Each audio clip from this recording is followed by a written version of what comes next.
हमारे channel SCS Mithila को करें सब्सक्राइब और बेल बटन भी दबा दें, जिससे हर खबर पहुंचे सबसे पहले आपके पास। उनका अभिवादन स्वीकार करें।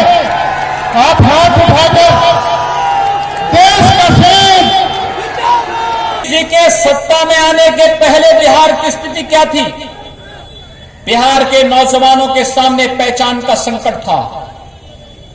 बिहार के अंदर नक्सलवाद चरम पर बोल रहा था। जिस प्रकार से जातीय संघर्ष करा करके एक परिवार स्वयं का अपने पूरी व्यवस्था पर हावी होने का प्रयास कर रहा था, ऐसे ही कांग्रेस का नेतृत्व भी पूरे देश के अंदर जाति, क्षेत्र, भाषा के आधार पर लड़ा करके पूरे देश के अंदर केवल एक परिवार का राज चलेगा, बाकी लोग भीख मांगेंगे, इस प्रकार की स्थिति उन्होंने पैदा कर दी थी। कश्मीर की समस्या कांग्रेस की देन, नक्सलवाद की समस्या देश के अंदर कांग्रेस की देन, अलगाववाद की समस्या कांग्रेस की देन।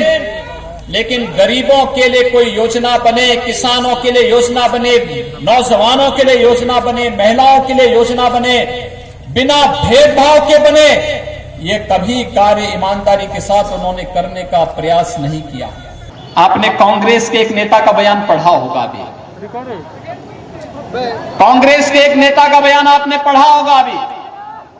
वो पाकिस्तान की तारीफ कर रहे थे।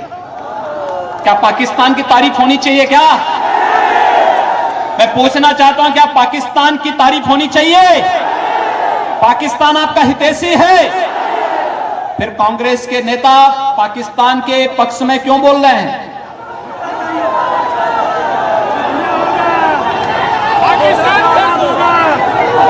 जब यहां पे इस बिहार के अंदर, जब बिहार के अंदर लालू जी के नेतृत्व में राजद की सरकार थी, कांग्रेस समर्थन कर रही थी, उस समय गरीबों को राशन तो नहीं मिलता था ना, लेकिन पशुओं का चारा भी गायब हो जाता था।